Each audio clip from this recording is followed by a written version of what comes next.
I'm sure you've seen this before, but I wanted to kind of go through the grading. Please excuse the interruption. Mrs. Custer, please dial 2500. Mrs. Custer, 2500. Thank you. Awesome. That's going to be on recording too. That's fun. All right. So, once again, our grading. Grading is broken down into 3 categories. I said 4. It's 3. Practice. Practice is our day-to-day assignments, our daily homework, like the Nearpod we do for tonight. That'll be a practice assignment. Those are 15% of your grade. So if you don't do homework, if you're not graded doing homework, it will not destroy your grade. We'll also talk about some other things later on that might help with that. But it does hurt you and you're not familiar with the material. So it's important you do the work. But if you miss an assignment here or there, I'm not going to be saying, well, it's okay because I want you to do the work, but it's not going to kill your grade. Application assignments are about 35% of your grade. Those give you the labs and demos that we do. And finally, assessments. This is the biggest change for middle school students is assessments are half of your grade. So half your grade is based on how well you do on tests. If you don't test well, there are some things that we'll talk about in a moment that can help you with that. And your total grade is just math. It's 15% for practice, 35% application, 50% assessments. All those points get tallied in, they get computed, and that's your grade. So I'm not failing you, I'm not passing you, it's all just math. All right, communication. As middle school students, you are advocates of your own learning. What that means is if you have a question, you have a concern, I want to hear from you. I don't want to hear from your parents. Now, let me be clear. I don't mind talking to your parents. I enjoy talking to people all the time. But if you have a question or concern, you're at the age you can email me and say, Mr. Rainey, I couldn't log in. Mr. Rainey, my gerbil attacked my homework and I couldn't get it out of his hand, so I couldn't finish it.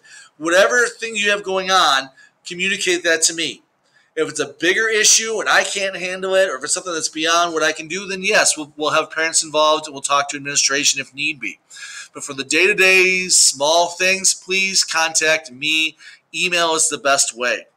If you have your parents or you phone me on this phone or this extension, it'll leave a voicemail, but if I leave at the end of the day, I may not get it till the next day. If you email me at the srainey@d118.org, I will answer anytime, day or night. I don't like to have open emails on my account. As I said, I use Google Classroom for the day-to-day work and the textbook itself. We'll talk about getting logged into the textbook later on. I believe I mentioned that on the Google Classroom, if I flip to it, and it loads eventually, all the stuff that I do will be in the stream of Google Classroom. I will almost never post work in the classwork section. Some teachers will, so be careful of that. But for me, I find it easier just to pull the work off of the work itself and not go back and forth to Google Classroom. So I almost never will populate this. The stream is where that information is. And again, this is where the rundown of what we're doing is. Now, missing assignments. An assignment is considered missing if it's not turned in at the beginning of class on the day it's due. So we're going to do a Nearpod activity. It's just a meet and greet kind of introduction to you. But if you didn't have it in by tomorrow at class time, which is 12:42, that would be considered late. Now, let me explain what that means, because I am also part of the No Zero Grading Pilot Program. Fancy, try saying that 10 times fast. What that means is you will not get zeros in my class. I don't mean that I'm going to track you down. I mean, I don't give out zeros. So here's how it works. For number one, if you didn't turn in an assignment, you automatically get 40% on that assignment. It's marked as missing, and you get a 40%. So, little Timmy does his work, he's got a baseball game, doesn't get to his work, doesn't do it. When he goes to his grade, he would see a 40%. It's not a bad option. Think of this. So if you didn't do any of your chores and you still made 40% of your allowance, that's not too bad. So if you don't turn it in, lowest grade you can get is 40%. You can still turn it in, and I would please ask you to turn those in. Assignments can be turned in up until we take the test for that unit. So this week we're working on lab safety. Our lab safety test will be on Friday. I don't want you going next week working on lab safety when we're already moving on to measurement or the scientific method. So I'd really like to make sure that works. So first one is, don't turn something in. You get 40%. It's listed as missing. You can still turn it in as long as it's turned in before the test of that unit. Even afterwards, if you want to talk to me, we can work that out. I'm easy going about that. I just want my work. Number 2, if an assignment is turned in and earns a score lower than 50%, your score is revised to the minimum score of 50%. So you get a worksheet, you put your name on it, turn it in, don't do anything else. While you turned it in, you have a 50% on that assignment. Now, I want to make sure you understand, that's great you're getting points, but if all you get are 40 and 50% in my class, you're going to be failing my class. So it's important you're doing this stuff. If you go back, fix the assignment, you can turn it in for full credit. Because that takes us to number 3. If you turn in work late, I do not take off points off of your credit. I just want your work. So we do the SpongeBob lab safety on Thursday. You don't turn it in, you have 40%. You give it to me. I didn't mention turn it in. You turn it in the next week. I'll give you the full grade for that, and we'll be all good. Does that make sense? I hope. Give me a thumbs up if you're still with me, virtually or real life. I know it's listening to a lot of people today. I do apologize for that. All right. Assessments. I didn't understand that. Sorry, my phone's being weird. Assessments are your tests. Can be retaken for increased credit. So what that means, you take a test, you don't test well, and you fail the first test. It's not a very uncommon thing. Usually everyone retakes the first test anyway because everyone fails it because they're not used to taking these tests. If you fail a test, either I will reach out to you or you'll reach out to me saying, Mr. Rainey, I failed the test. Can I retake it? The answer is yes. So you may just say, oh, I got confused about this part, or I forgot to answer these. Can I go back and retake that? Sure. If it's something you really didn't understand very well, I might ask you to go back and review those notes before you take the test, or go do the study guide again before you do the test. I may ask you to do those before you're allowed to take a retake. Now, if, let's say this scenario happens, and it does happen on a weird occasion, take the test, you get a 40%, you bomb it. You go back, you retake it, you restudy, you do all the stuff, you go back, take the test, and now you have a 20%. Your grade went down. It does happen. I will never lower your grade on a test. You will always get the higher of the 2 grades. And if you're really struggling with something, we can go through it together, and I can work with you to try and make sure you understand the concepts behind the assessments. So that is the no zero grading policy, and that's kind of tests. Does anybody have any questions on those? Okay, we're going to move on then to the last 2 more parts. Typical daily routine. As you saw, we got into Google Classroom. You'll see how the work is laid out, what's to be done.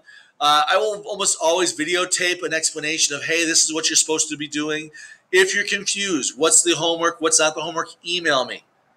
I do not have comments on Google Classroom open because if I do that, what I get is I can see right now I have 19 comments in the comment section of my video. I got to imagine most of them aren't really important comments to me. And if it's Google Classroom, every time you say, hey, Billy, what's up? Oh, not much. I would get a new email. So I'd have those disconnected. But if you have a question, email me. Be present on time. Make sure your video's up. Make sure you're using the technology the right way. The meet section should just be for school business. Please don't watch TV or play on your phone while you're listening and try not to move around too much. Last thing, if you're absent, I'm recording this lesson. I'll record a lesson a day, and I will post that on Classroom as well. So if you ever are absent for a lesson, you didn't get signed in, you can go back, watch a video of that lesson to see what you missed.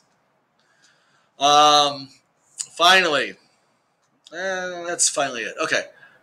Any questions about that? Abby, you look like your head's going to explode.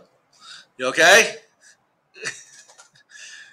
Too much information in one day. I get it. All right, I'm going to go to Google Classroom. I'm going to show you what your assignment is. Now, I don't know if I mentioned this. I do apologize. This is going to happen a lot during 7th hour, so I forget what I mentioned in each class. For a Google Meet, once you understand, let me be clear about this. If you understand what the assignment is and I say we're done for the day, you are welcome to hang up on the Google Meet. Don't do that right now. You do not have to be on it the whole time. I will keep it on for most of the time in case you want to pop back in for a question. But you don't. Once you understand the assignment and you know what to do, you're welcome to get off the Google Meet. Okay? But don't get off yet. I just want to finish these last parts and then I'm going to kick you off. You got to have a little bit of time. If you have not, we're going to go through this tomorrow just to make sure you have it set up the right way. If you don't have Clever attached to your account, we're going to do that tomorrow.